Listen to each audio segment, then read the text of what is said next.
The next biological system we will examine is the nervous system. The sophistication of the nervous system is one of the adaptations that has contributed to the success of insects. The insect nervous system is similar to that of other animals in that it is characterized by the presence of special cells called neurons.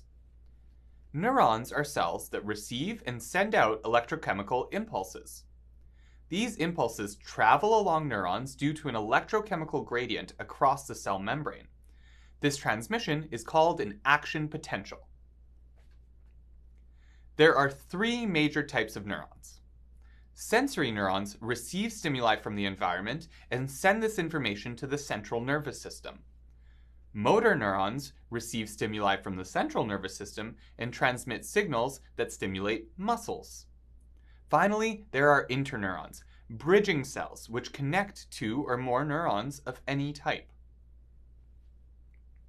The neuron itself has three main parts: the dendrite, the cell body, and the axon. The dendrite receives stimuli from the environment or other cells.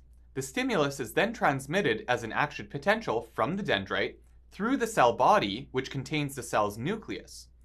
From here, the signal travels along the axon to another neuron or the target tissue. The space between neurons where a dendrite and an axon meet is called a synapse. At the synapse, neural signals are passed from one neuron to the next via chemical messengers known as neurotransmitters. These chemicals can either stimulate or inhibit other neurons and muscles. An important excitatory neurotransmitter in insects is acetylcholine, an organic chemical released by neurons to stimulate other neurons and tissues. The insect nervous system has two main components. The peripheral nervous system perceives information from the environment and sends action potentials to the central nervous system, where information is processed and behaviors are initiated. The central nervous system contains the brain and the ventral nerve cord. The peripheral nervous system registers stimuli from the environment. Most insects can detect visual, olfactory, auditory, and mechanical cues. Some can even sense heat cues from a distance. For example, fire chaser beetles in the genus Melanophila lay eggs in freshly burned trees that they sense with sensory organs on their legs. These receptors can detect infrared radiation produced by hot objects from up to 130 kilometers away. Neurons in the peripheral nervous system that detect external environmental stimuli are enclosed in sensory structures called sensory receptors that are located on various parts of the insect's body. They can be present in large concentrations on sensory structures like the antennae, the compound eyes, or the mouth parts. They are also located on an insect's tarsi, or feet, and even on a female's ovipositor, so that she can sense the environment before laying eggs. Sensory receptors come in many forms. A common one is the trichoid sensillum, which has a single hair-like seta that is associated with a neuron. Neurons within most trichoid sensilla register physical movement, a process known as mechanoreception. During mechanoreception, movement of the seta stimulates the neuron within the sensillum and generates an action potential. This is transmitted to the central nervous system, which allows the insect to register physical cues in its vicinity. Some trichoid sensilla sense chemical stimuli, a process known as chemoreception. Chemoreceptive trichoid sensilla have one or more microscopic pores along the length of the seta, which allow liquid or gaseous chemicals to enter. The compounds dissolve in a fluid within the seta and bind to the sensory neuron, which in turn sends a signal to the insect's central nervous system.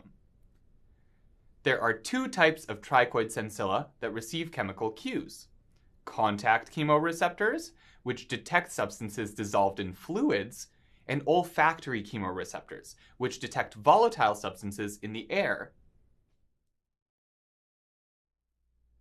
Let's move on to the central nervous system, which, you'll remember, receives signals from the peripheral nervous system and is made up of the brain and the ventral nerve cord. In insects, the nerve cord is located along the ventral side of the body, unlike vertebrates in which the nerve cord is dorsally located. Within the central nervous system, the nerve cells are bundled into interconnected masses of neurons known as ganglia. These neural bundles, located along the length of the nerve cord, are joined by connectives, giving the insect's central nervous system a distinctive ladder-like appearance. Ancestrally, each insect body segment had a pair of ganglia that received stimuli from receptors and transmitted signals to muscles and other organs within each segment. This is why, if a primitive insect like a cockroach is beheaded, it can continue to function as long as water balance is maintained. In most insects today, fusion of ganglia has resulted in a reduction in the overall number of ganglia. This mirrors the reduction of the number of segments that we also see in derived insects. The insect's brain is formed by the fusion of 3 pairs of ganglia located in the head. Each pair of ganglia forms a distinct part of the brain with different functions. The brain, as it does in vertebrates, integrates and transmits information that controls behavior. In adult insects, the largest and most anterior part of the brain receives stimuli from the compound eyes and ocelli. It also receives and processes messages from other parts of the brain. It contains dense neural structures known as mushroom bodies that sort and coordinate information, enabling some insects to learn, particularly from olfactory cues. The mushroom bodies are most highly developed in social insects, like the honeybee. The second part of the insect's brain receives signals mainly from receptors on the antennae. Olfactory signals are processed here, and interneurons transmit this information to higher brain centers to influence insect behavior. Finally, the third part of the brain receives information from the rest of the body, primarily the foregut and the labrum. Posterior to the brain lies the subesophageal ganglion, which communicates with muscles that control movements of the mouthparts and is the bridge between the insect's brain and the rest of the nervous system. Neurosecretory cells are found throughout the insect nervous system, but occur in especially large concentrations in the brain. These neurosecretory cells are responsible for the production and release of insect hormones and neurohormones.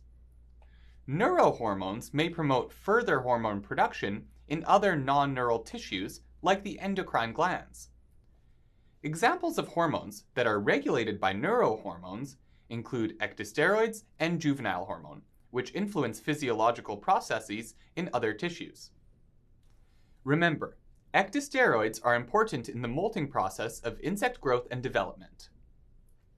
Neurohormones produced and released by the corpora cardiaca, and sometimes by the corpora allata in lepidopterans, stimulate the production and release of ecdysteroids by prothoracic glands. Another important hormone released by endocrine glands is juvenile hormone, an important regulator of metamorphosis and reproduction. Juvenile hormone is produced by the corpora allata. The insect's nervous system is often the target of chemical insecticides. Some chemical insecticides, called axonic poisons, inhibit the neuron's ability to transmit an action potential along the axon. Insects affected by these poisons exhibit tremors and have a general loss of control of their motor functions. A very well-known and controversial axonic poison widely used in North America after the Second World War is DDT. DDT, or dichloro-diphenyl trichloroethane, don't worry, we won't be testing you on this, is a colorless and odorless chemical that was developed for its insecticidal properties during World War II. Widespread use of DDT against agricultural pests in the years following the war resulted in environmental poisoning and human toxicity issues.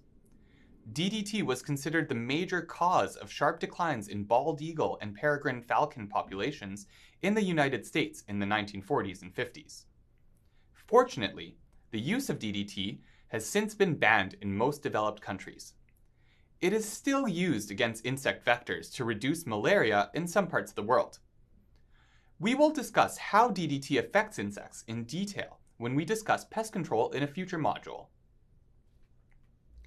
Insecticides that act at the synapse between nerve cells are called synaptic poisons.